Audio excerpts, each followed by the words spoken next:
Bonsoir à toutes, bonsoir à tous les petits fantômes, c'est Jerry, j'espère que vous allez bien, je suis en stress total.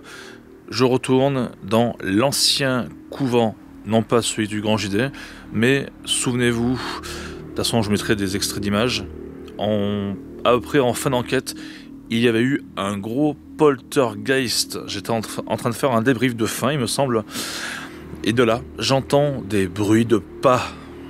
Tout proche de moi, je crois qu'il descendait des escaliers, etc. Parce que j'étais proche de l'entrée. J'étais sur le point de partir, je crois.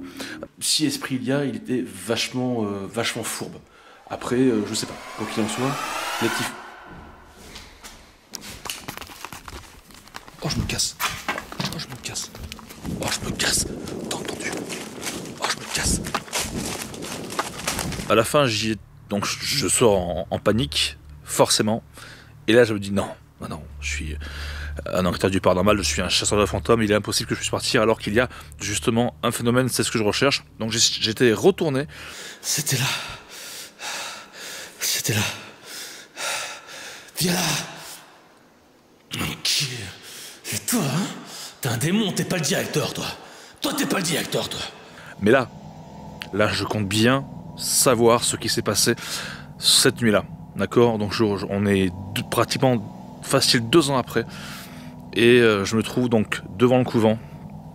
Je vais vous raconter un petit peu, pour vous remettre un petit peu en mémoire l'histoire de ce lieu. Il y aura également la première enquête en description sous la vidéo et on va y aller. C'est chaud patate. Il y a un gardien qui est juste même pas 100 mètres derrière moi. J'ai dû un petit peu slalomer pour l'éviter. Et puis c'est parti, je vous mets l'intro et on y va, go.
C'est pas très rassurant, mais on y va. Donc, comme vous le savez, ça fait 2 ans que je suis pas revenu ici, et j'espère que c'est toujours ouvert, et que je vais pas être embêté de manière physique par le gardien ou autre. Alors vous allez pas voir grand chose si je laisse comme ça. Là, ça sera un petit peu mieux. Alors, est-ce que c'est ouvert? Oui, la porte est ouverte. Déjà, c'est positif. Voilà pour ceux qui connaissent pas le couvent que je vous parlais en intro. Là, il n'y a vraiment qu'une seule partie. Là, je sais que c'est l'ancienne chapelle. Voilà. Mais on ne le fera pas parce que elle est remplie de gravats, enfin on peut pas déambuler, c'est des gros blocs de pierre, c'est galère. Ça me fait quelque chose de me retrouver là, je vous le dis. Ça fait quelque chose. Au cas où, j'ai pris la boîte de phytose avec moi. Alors, En fait, de base, si j'étais venu ici, bon, c'était pour son histoire, c'est un couvent, c'est toujours intéressant, voilà. Parce qu'avant, c'était aussi un ancien château, avant 1669, c'était un château fort, le truc. Donc ça n'a pas fait que couvent.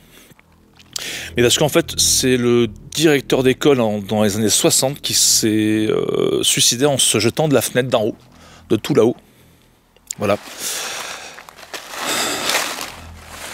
Donc c'était ça qui m'avait plu également, pour le côté paranormal, éventuellement, historique. Voilà. Allez, je vais... Franchement, je le sens pas. En bas, aïe aïe aïe. Pour ceux qui ont vu la première enquête, je me suis tapé une crise d'angoisse. Parce qu'en fait, en bas, ce sont les fondements du château, qui datent de plusieurs siècles. Et je sais pas où ça mène. Je me suis tapé 2-3 crises d'angoisse. Trop ouf. Bon, bah écoute. On va rentrer. C'était là. C'était là.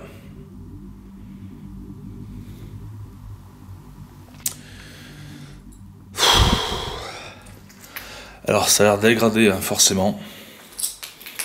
La fameuse cave. Enfin cave, non c'est pas une cave. Souterrain est le mot le plus approprié. Parce que vu qu'avant c'était un ancien château fort, qui a été remodelé, etc. Comme dans tout château à l'époque, il y avait des souterrains qui amenaient à l'extérieur du château en cas d'invasion d'ennemis, quoi.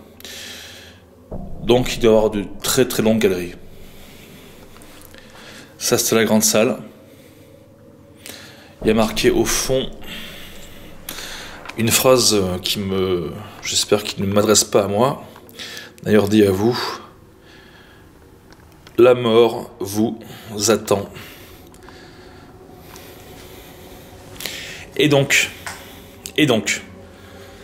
je me souviens quand je suis retourné dans le château, donc après eu qu'il y ait le poltergeist ici même, je crois que c'était en train de descendre les escaliers.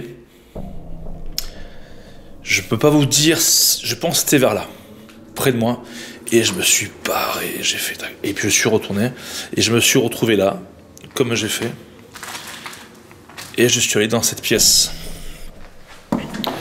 En fait, j'avais un doute.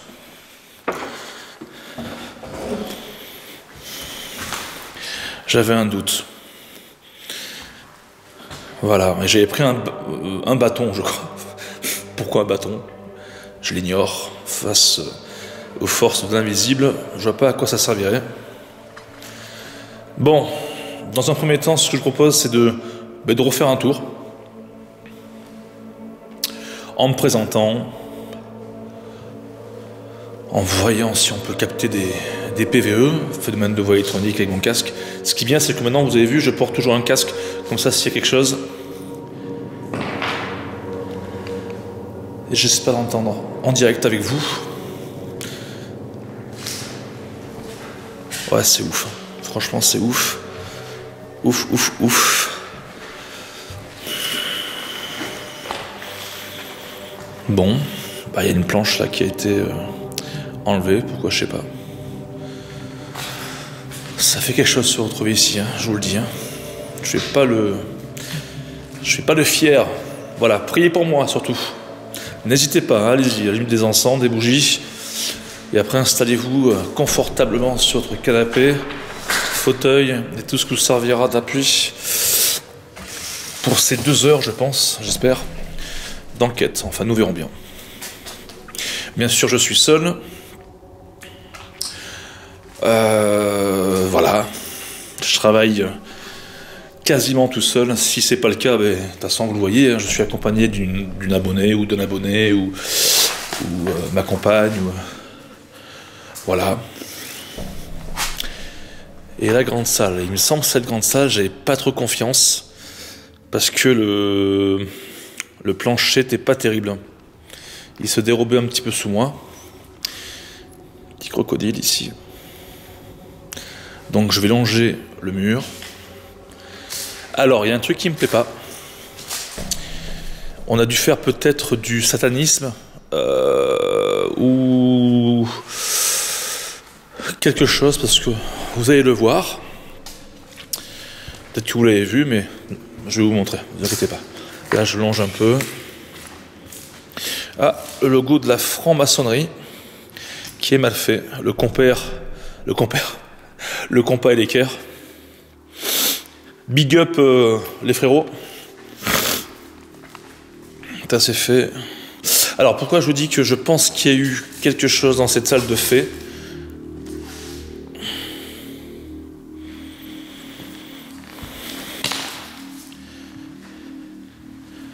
Je crois qu'on ne peut pas être plus clair que ça. Attends, je virerai la feuille, ça fera une magnifique miniature comme ça. On va essayer. Voilà. Un pentagramme, et là, la mort vous attend. Bon, soit c'est des jeunes qui ont essayé de se faire peur. Vous voyez, ça là-haut, c'est d'époque, je pense. Les boiseries, là. À moins que c'était restauré, je sais pas. Bon, bref. Allez, on va continuer parce que j'ai pas énormément de temps. Mais déjà, voilà, tu vois ça là. Ça, c'est pas terrible.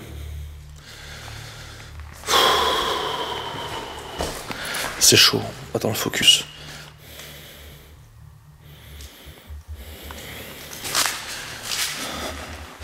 Et le fait de dire ça, je ressens des énergies négatives de fou. Enfin, je vous dis franchement tout ce que je ressens. Hein. Je ressens des énergies négatives.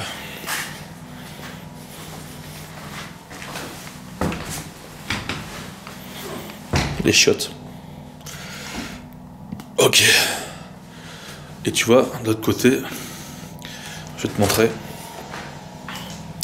Tu as également une autre aile en fait du couvent. Et là, par contre, pratiquement, il est inaccessible. Tu vois, c'est inaccessible. J'avais déjà essayé. Il n'y a plus de plancher. Comme ça, moi, c'est clair. Coucou toi. Ça va, Marilyn?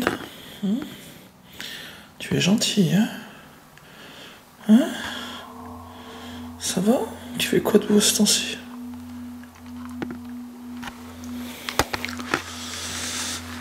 Allez, on y va. Bon, là on verra plus tard. Franchement, il faut me laisser le temps de m'acclimater là. Vous m'en demandez trop les petits fantômes. Attends.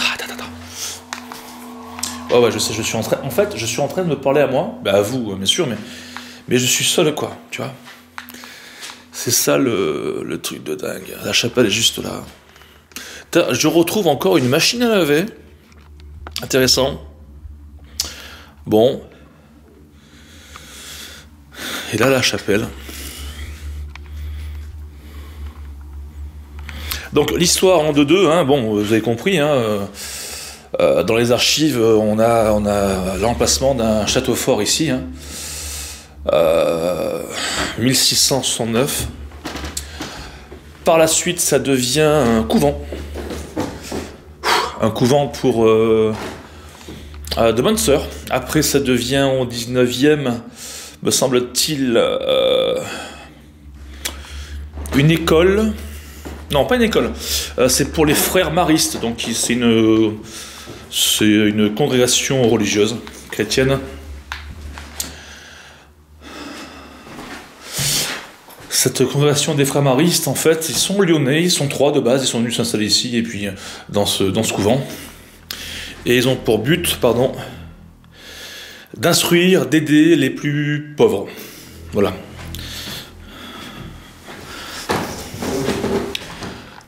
Après, je vais me présenter. Hein.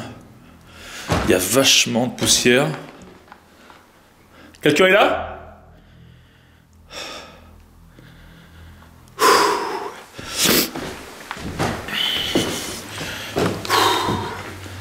C'est chaud patate. Hein. Chaud patate. Regarde-moi. Ok. Et donc après, avec la loi de 1905, la séparation des églises et de l'État, ce lieu a été fermé un temps. Et c'est vraiment transformé après en école. En école toujours religieuse, privée, je crois, me semble-t-il. Et après, il a été abandonné. Suite, dit-on, au décès de ce directeur du lycée, quoi. Voilà. Voilà les grands axes. Hein. Je vais pas trop entrer non plus dans les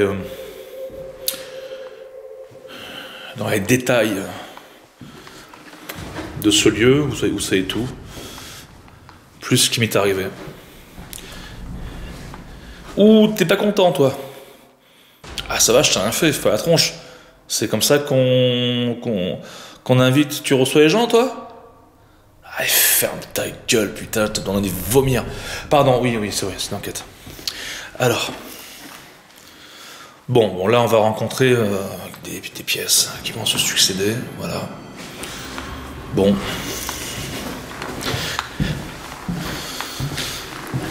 Une petite feuille de marijuana. Bon, c'est quoi? Je vais me présenter. Je vais en profiter.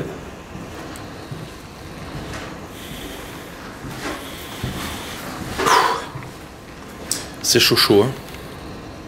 Ma caméra a du mal à faire le zoom, à faire l'appoint, je veux dire. C'est étrange. Quand ça...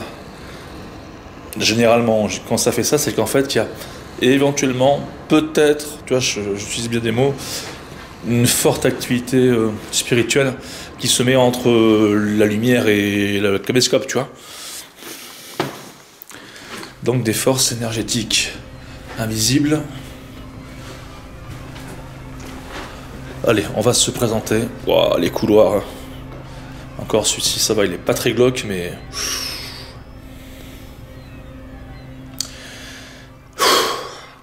Bonsoir.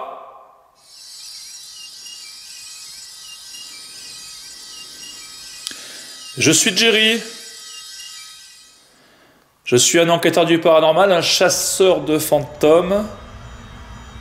Je suis ici, dans ce lieu, dans ce couvent, dans cet ancien château, afin de communiquer avec les esprits. Et quand je pense aux esprits, je pense à l'esprit, le poltergeist. C'est un mot allemand qui veut dire esprit frappeur. Bon, il m'a pas frappé, mais il m'a fait très peur. Je pense à cet esprit qui s'est montré, qui s'est manifesté lors de ma dernière visite.